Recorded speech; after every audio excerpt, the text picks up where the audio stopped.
I ran up those stairs and I heard, and it was Chubby Checker. Let's twist again like you did last summer.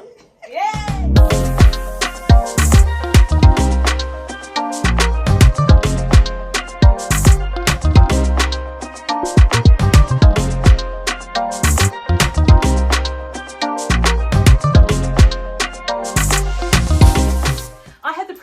Of meeting my next guest on Thursday the 28th of May at about 10 a.m. back in 1987, and I have absolutely adored her ever since. It is my privilege to be able to introduce to you on the channel today my mum, Mrs. Laura Osei.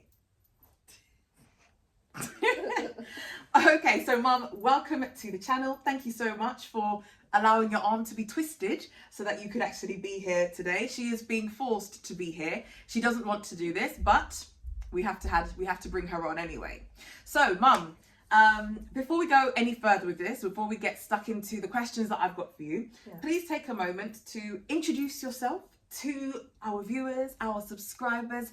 Let them know who is Laura Osei. Okay, I'm Laura. I was born in the Caribbean, Grenada, the Isle of Spice and all things nice. And I left Grenada at the age of 6. I was actually 7 on the boat on the way up to up to England. And I've been here ever since. We went straight to Shepherd's Bush. So Shepherd's Bush has lots of wonderful memories for me. And that's where most of everything happened in my life. So talk to me about who Laura is, the professional, the mother, the sister. Give us some context. We want to know a bit more about who you are. Okay, I was an only child for quite a few years. I just grew up wanting to have a brother or sister, and didn't have until my father remarried and my mum remarried, and then all of a sudden I had loads of brothers and sisters all over the place. All came a bit late because I wanted them as I was growing up, not as a teenager. I have a love for dancing. I think lots of people know that. Can we stop right there? Hold on. Guys, if you are seeing my mum for the very first time, then I think, in fact, right now I'm probably going to put in a few clips for you to get a flavour of who this woman is. Because on my channel, when she shows up, it's usually candid shots of her dancing away. So she absolutely does love to dance. Excuse me. We'll have a little, we can watch a few of these now.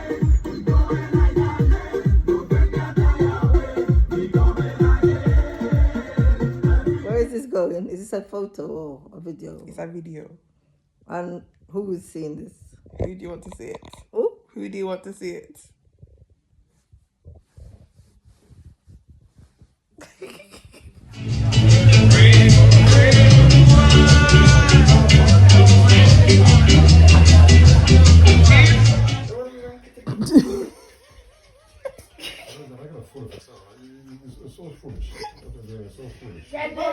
Grandma, you're embarrassing yourself. Yeah, it's a big disgrace. A big disgrace. If people at the school comes, every time they see you, they'll leave. So Dad, you don't rate the moves, Dad? I agree with Granddad. Was a natural beauty. No need to make up to be a guilty. She's a queen.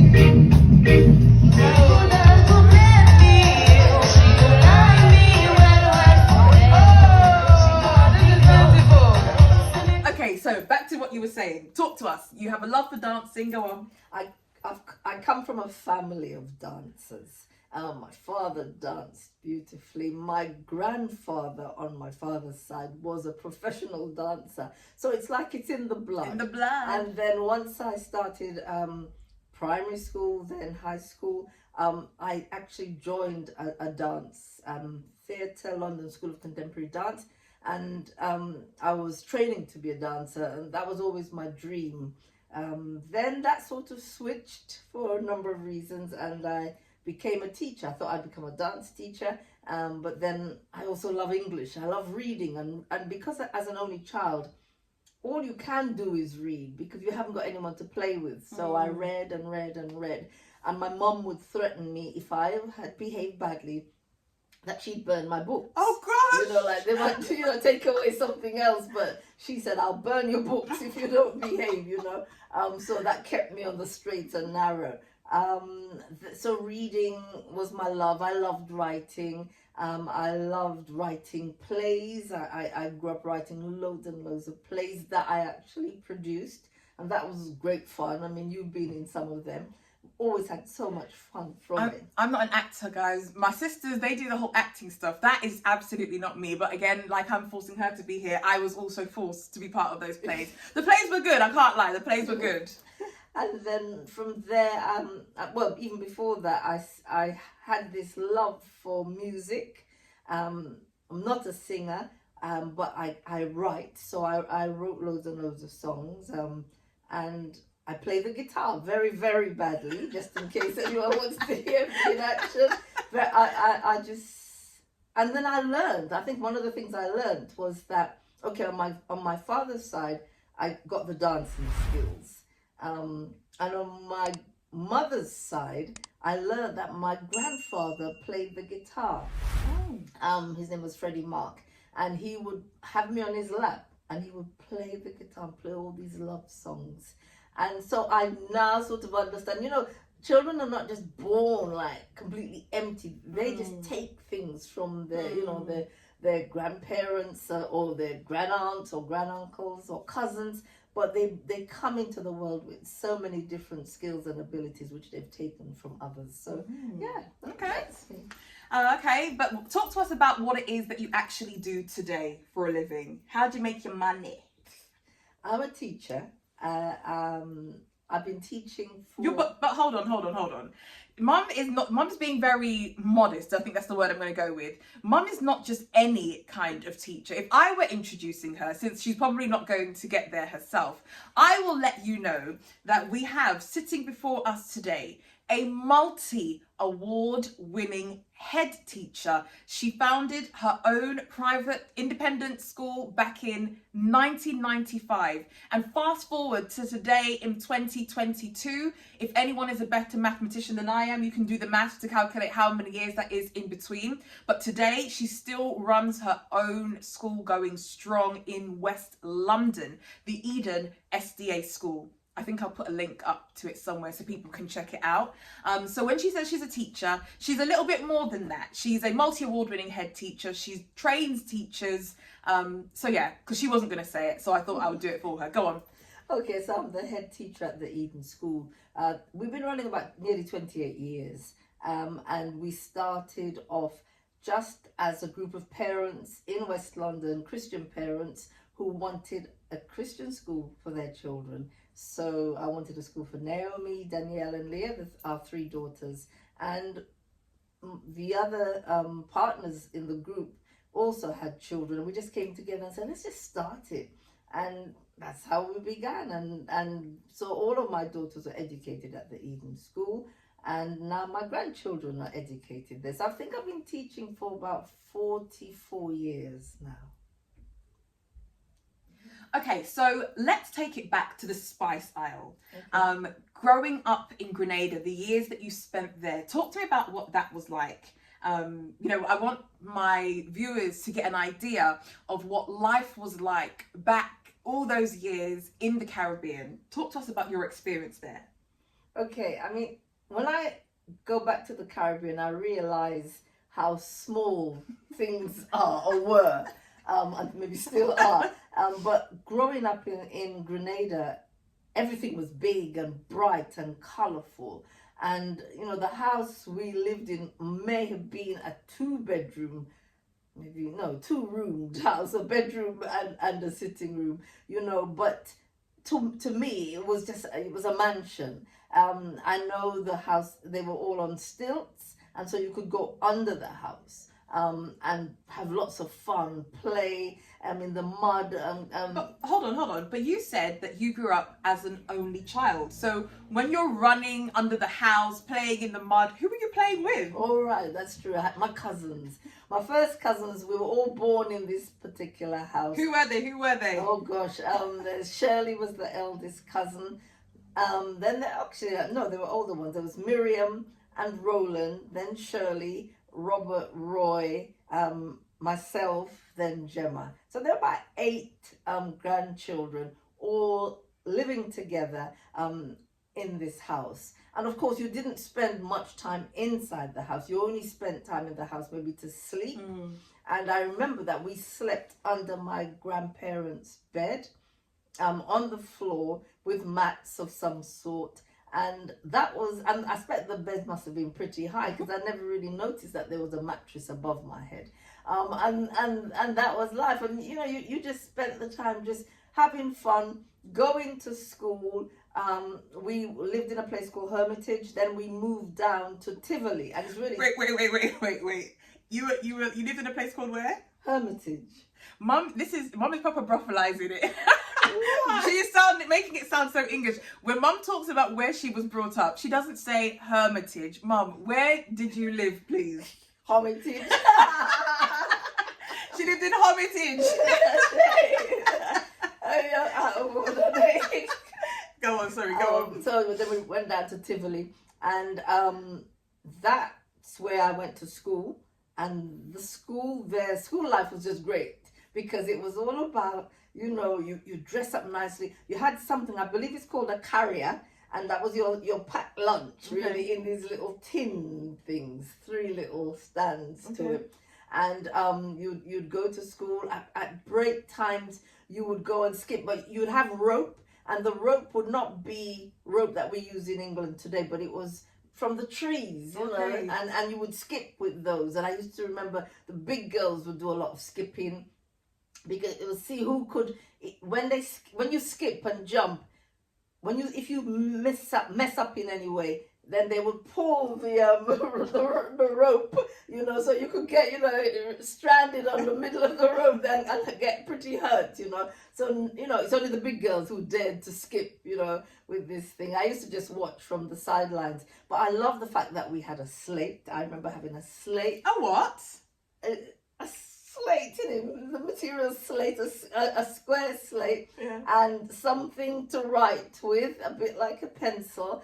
And that's where you learned. And I remember my teacher, her name was Miss Alexander, and at the time, my maiden name is Alexander. So at the time, I was Laura Alexander. When I learned that this lady, Miss Alexander, had the same name as me, I decided I'm going to be a teacher.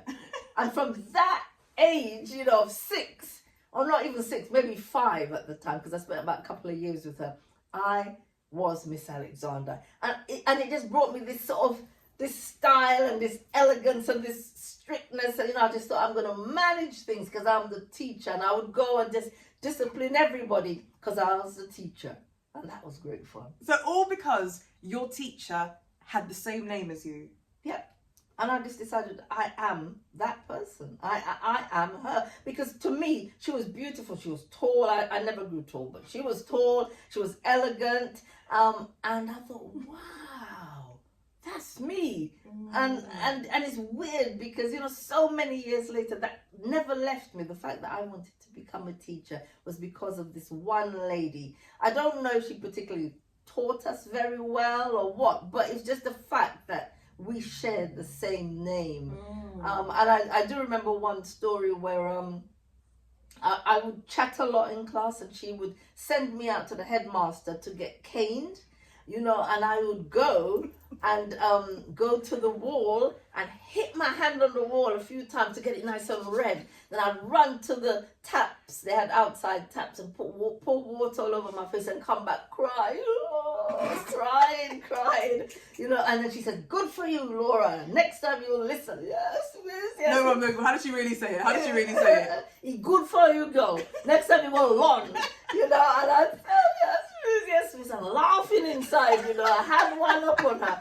And then it went on for months until she said, it's time that I had a meeting with the head about your behavior, because every day you're just misbehaving. And your misbehavior was what? Just talking? Just chatting. Nothing more than that. Just chatting. But you're meant to come and study. And so she spoke to the headmaster, who said he'd never seen me. He'd not seen me once. And then she decided, okay, the headmaster has to go and see my grandma. And she went up the hill, Tivoli. He went up the hill to see my grandma. And then once I saw him going up, I thought, I'm in trouble. And so I'm dead. Yeah, and so once he went into the house with my grandma, I took off, ran, into the bushes. And then I heard my grandma saying, Laura, come here. And I thought, no way. So she then whistled for the dogs and sent the dogs after me. I thought, that's it, I'm stopping. And they brought me back. The dogs brought you back? Yes. How? They held on to my dress. And Are you serious? Yeah, they grabbed me. Yeah, no, it was no joke. I just came back with them willingly. and then she told me to go and pick a rose bush, a stick. And then I got licked. Oh, God. Oh, that is terrible. I don't think I'll ever get tired of hearing that story. All right, so that's what it was like for you in the Caribbean. Talk to us about your journey to the UK. Okay, what was really nice was my grandfather, on my mother's side, Freddie Mark, who we lived with him, he decided, okay, you're going to England. Are you going to live with Wait, before you go there. You lived with your grandparents. Where were your parents? Oh yeah, they were in London. They were my mum, I think, left Grenada when I was about 1. And my dad left when I was a few months, and he went to live in, I'm not sure if it was Shepherd's Bush, most likely in Fulham somewhere. And I do remember him, the first experience of cold. He was told, you must wear a coat when you go to England. So he went straight to the shop and said, can I have a coat, please? And they gave him a lovely silk coat with a band around it with all Chinese looking patterns. And he'd be walking down the streets feeling real good. Because my father was a tailor, so he was stylish, And until he met his friends and they said, Dennis, what you wearing there, boy? And he said, man, you see my new coat? And he said, boy, that's a dressing gown. So that was his first experience of wearing a coat. So they were in England. And I always knew, every day I'd wake up in Grenada and kiss my daddy's picture. Aww. I fell in love with this man, and I knew one day I'd meet him. And so, they lived there. And at the age of 6, they said, you're coming over to England. And my grandfather took me on a tour of Grenada. I just remember the racing course and the hospital in Marylebone, and can't remember too much more than that. And then he told my grandmother she must teach me how to use a knife and fork, because we didn't use a knife and fork, we used a spoon. And those are the things I remember. I wasn't sad.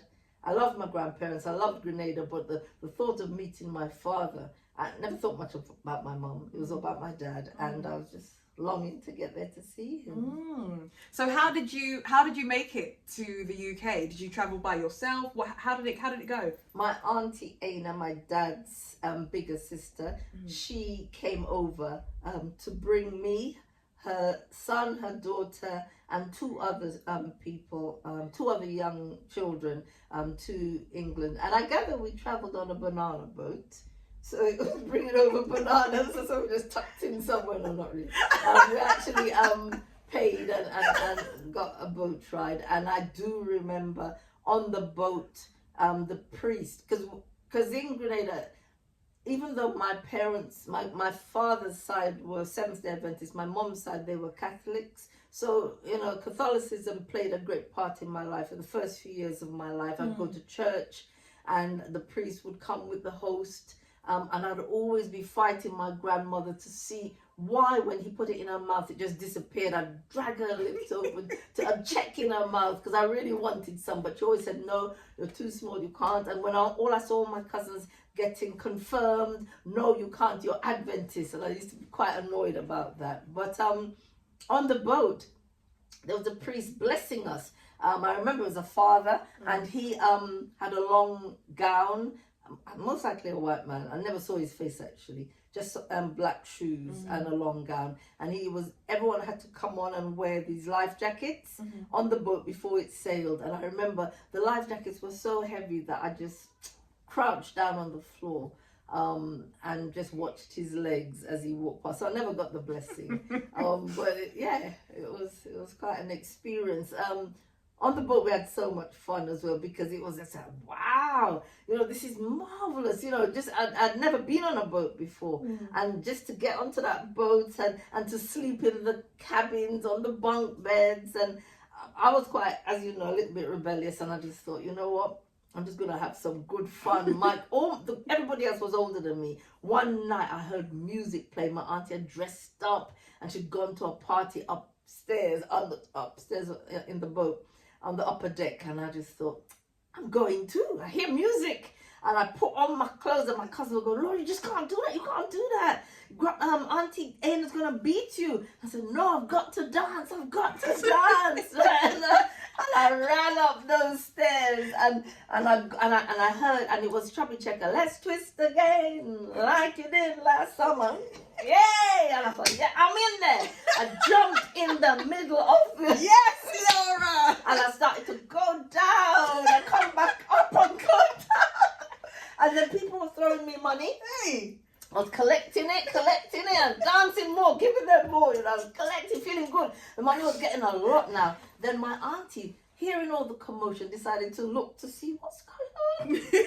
And she saw her little niece, 6 years old, in the middle of the dance floor, whining down and whining back up. And then she came, she grabbed me by the shoulder, dragged me down the stairs, took the money. Hey, she took the money? Yeah, she beat me, and she said, I'll buy you a doll when we get to Trinidad. I never saw that doll. 40 odd years later, I still haven't seen that doll. Okay, so the first thing, Auntie Lynthia, Auntie Lynthia wasn't on the boat with you, was she? No, So- Auntie Anthea. So Auntie Anthea was on the And boat. Uncle Michael. Okay, so Auntie Anthea, Uncle Michael, Auntie Lynthia, any of Auntie Ana's children who actually watch this, can you please get a message to Auntie Ana? Better yet, please let her see the video as well, yeah? So she can also confirm whether or not she gave my mum the money or the doll. But we would like this doll, please. So please, Auntie Ana, can you get this doll? Because it's been how many years now? No, it's about, I don't know, 50. It's been too long. Nearly 60 years. It's been too many years and my mum needs her doll. All right, Auntie Ana? All right, thank you. So that, and then it was just amazing, just seeing, the different countries. I remember we passed through Luxembourg, we passed by Spain, just seeing everything. So I was just fascinated with color and life, and I was fascinated with seeing people of a different complexion to me. I found that was quite unusual, very strange. Although in Grenada there was one white priest called Father Zed. I've heard about Father Yeah, Zed. and Father Zed was Polish, and he had a very long name that none of the Caribbeans, none of the Grenadians could pronounce, so we just called him Father Zed. And he really took a liking to me, and I always just remember him. Even when years later, when I was in my teens, he came up to England. I was passing through to his country, and he wanted to see me again. It was so nice to meet him again. But yeah, so when we got to England, and we got on the train, I think it came to Victoria. We went to Southampton, then we got the train to Victoria. And I remember I had a little red bag, and it had rum in it, and it was for my dad. Because you were meant to, declare it. But my granny told me just hide it in my purse. And when I see my dad give him, soon as the train was moving into the station, I didn't even let it even stop. I opened the door, jumped out, ran, Daddy, I have rum for you. And then he was going, shh, shh, shh, looking around in case there was anybody there. So you recognised your dad. You know, this is the first time you consciously met him. And it's just because of the picture. Just the picture. You knew that. I knew him. You knew him. Wow. Yeah. I saw my mom, but I didn't. She was alright, but I didn't really pay her much mind. It was all about my dad. I loved him to bits. Yeah. And so you illegally imported rum. was spilled in my bag, so it was stinking of rum. Oh, a lot of it spilled in my bag, but yeah. So Granddad, he liked his drink. Oh yes. Which type of rum was it? Rivers. It was Rivers. Yes. Okay, all right. So that was your introduction to the UK. Talk to me now about what it was like actually living in the UK. Of course, you've come from Grenada. You know, tropical climates, lots of green, lots of beautiful colours, vibrancy, and then you come to dull, grey, cold England. However, in the nights it was beautiful, lots of lights. And so as I remember, my dad drove me home, and I was just fascinated with the lights. I'd never seen, you know, in Grenada when it's night, it's black. The only light you see are the stars shining, you know, or one of those torches. I think they call them masanto. You know, but here it was just lights flashing, car lights and shops with lights and everything. So that really bombarded my senses. And I spent the time just, you know, stuck to the window of the car. I was not the type of child who was shy and inhibited. I was just like, what's this? What's that?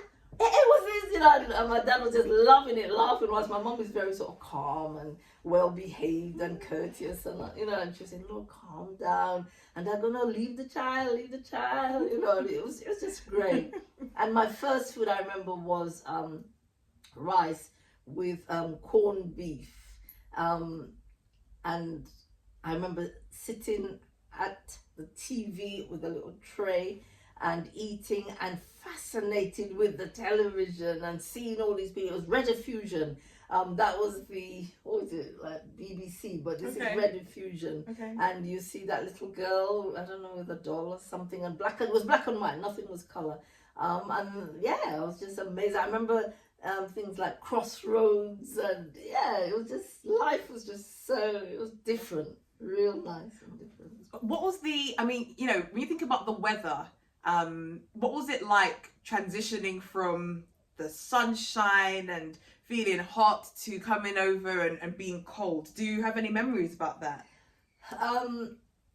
My father, as a tailor, he made all my clothes, my trousers, my coats, my suits and everything. So he really made me warm coats. And then my mom would make sure I had a hat and a scarf and gloves and then get boots. So I was fascinated by it. I never really noticed the cold too much. It's only when I got into primary school and high school that I remember that we would have to go out to play in these little blue knickers. They were like PE pants, but they were knickers, literally.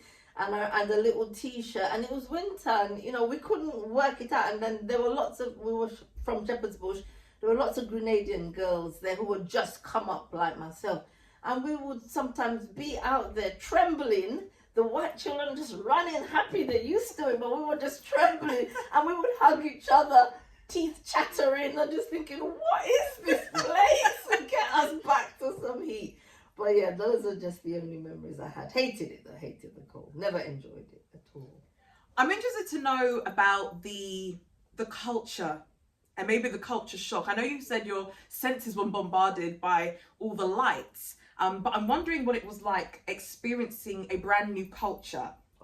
Because I'm thinking about, you know, Caribbean culture, specifically what it's like on the island of Grenada, and then, you know, what some of the norms were in the UK and how difficult that was for you to navigate.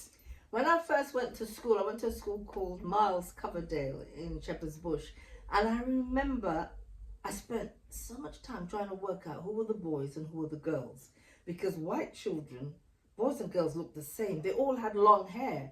And in the Caribbean, boys had short hair, girls had medium to long hair. So I used to say to them, hello, are you a boy or a girl? Because I just couldn't tell.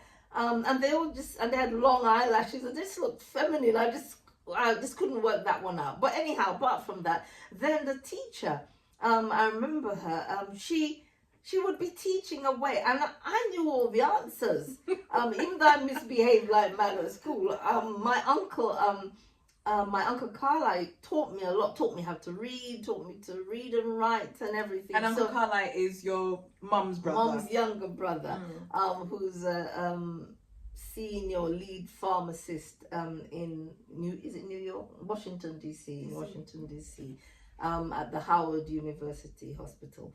And so I just felt, I knew everything. The children were still like learning their ABCs and what have you, but I could do anything. I could answer any question, and I would put my hand up, because in Grenada you're taught to raise your hand, and the teacher would never pay me any mind, but any child you shout up, that's the one she'd listen to. And I spent so much time raising my hand and having to put it down because someone else has answered. And I thought, well, what's going on? So this time now I'm vexed. And I'm vexed with the teacher because I think she's doing this on purpose.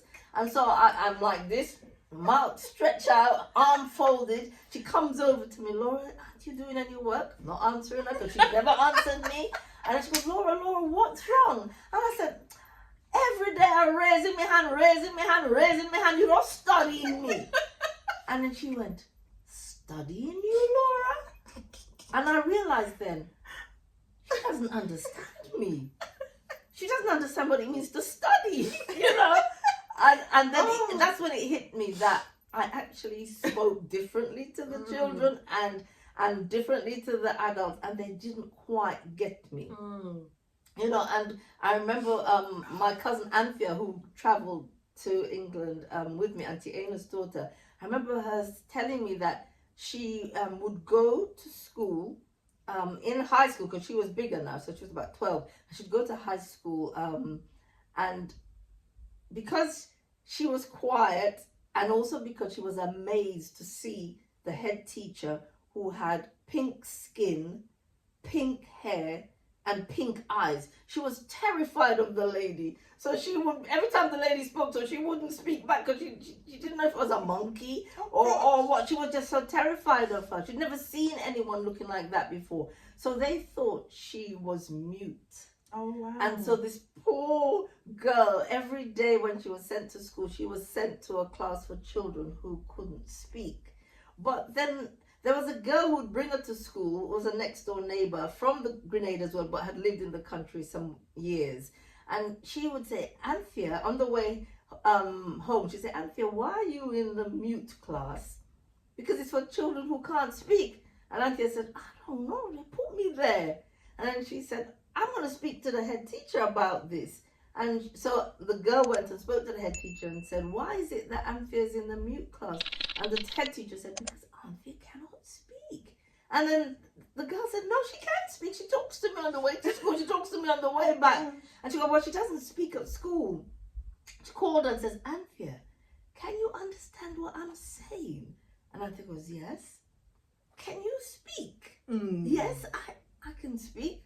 So they had to take her out of the class. And a lot of our Caribbean children were taken to these educationally subnormal schools, called ESN schools, boys and girls, just because of our culture differences and them not understanding that we, you know, just like the Indians or the French or the Germans, we had another language. A language maybe that wasn't respected because it was called patois, but we spoke and had a different cultural experience which people needed to take time to understand. What do you think the impact of that was? I'm just thinking the number of children that would have had these sorts of experiences and maybe didn't have someone who would speak up for them. No. What sort of impact long term do you think that would have? It damaged our men, it's particularly our boys. It happened to. It damaged our men. It made them feel educationally subnormal. They were made to feel that they were dumb and useless and had to be sort of placated and kept quiet and calm somewhere. And I think it actually made them in some ways quite effeminate and unsure of who they were as men, because they were looked down on. They were treated like really lower class, not even second class, maybe third, fourth class citizens, literally as mental patients. And that damaged a lot of our boys. It's tragic. Very sad.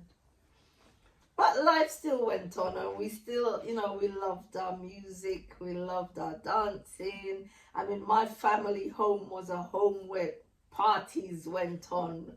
You know, it was funny because we were like Adventists, but there was one side, the Adventists were backslidden, which is most of my family. You know, the Badventists. You know, they were the dancers, and that was really the highlight of our social gatherings. You know, it was all about dancing, eating, and drinking. You know, that was it. You know, for us, you know, they would work hard, work night and day, and then on Saturday nights, you know, they knew it was time to really shake a leg and enjoy themselves. So that was lovely.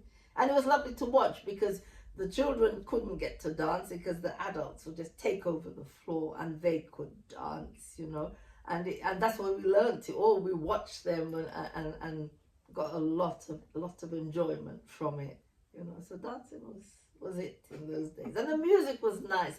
Music nowadays is not as nice as then, you know. So it wasn't, and I'm not talking, reggae is wonderful. I love reggae music, but it was the ska and the blue beat, those, you know, and the calypso. Those were the music that we grew up on and loved, and it made us who we are today. Yeah. So let's think now about, you know, that transitional period. In fact, before we even go there, did you ever think about returning to Grenada? No, not really.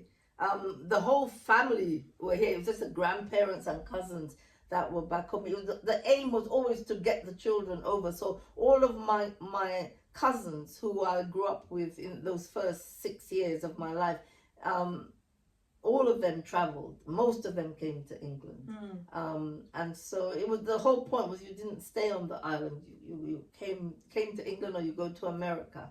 And so no, not really. And whenever I went back, I never went back as a child. I went back more as a teenager or an adult, and it was completely different then. By that time, I'd become well acclimatized to the English way of life, and I couldn't see myself really going back to that style at all. I found the island very small, very slow. Loved it. It was very picturesque, and loved the music and loved the personalities, the bright, colourful personalities. But no, it was more the black culture in Britain, the Caribbean culture in Britain that was for me more important. Yeah, very nice. Okay, so one of the questions that has come up again and again, especially on the videos that Dad and I put up, part 1 and part 2 of the interview. If you haven't seen the videos, guys, I'm going to put a card somewhere on the screen.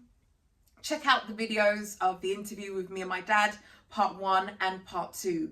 One of the questions that comes up, in fact, before I even go there, if you all have, maybe some of you watching this have had similar experiences to the experiences that my mum has had growing up elsewhere and moving to the UK or another country, would love to hear some of your experiences as well. Can you relate to anything that my mum has shared?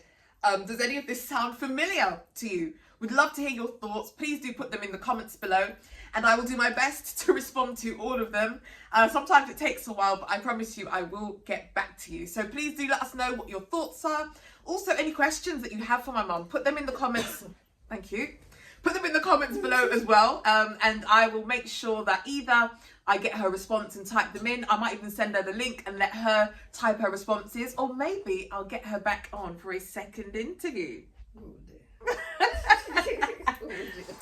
All right, people, so that was the end of part 1. I do hope that you thoroughly enjoyed it. Make sure that you come back. Stay tuned for part 2 coming the same time next week. There was so much to talk about. The video was over an hour in duration, so we decided that we'd split it up into 2 so that you all didn't get completely bored. But make sure you tune in the same time next week to finish off the conversation between myself and my mum. And of course, if you've got any questions, if you've got any thoughts, do make sure you drop them in the comments below, and I'll do my best to address each and every one. All right, people, see you next time. Thanks.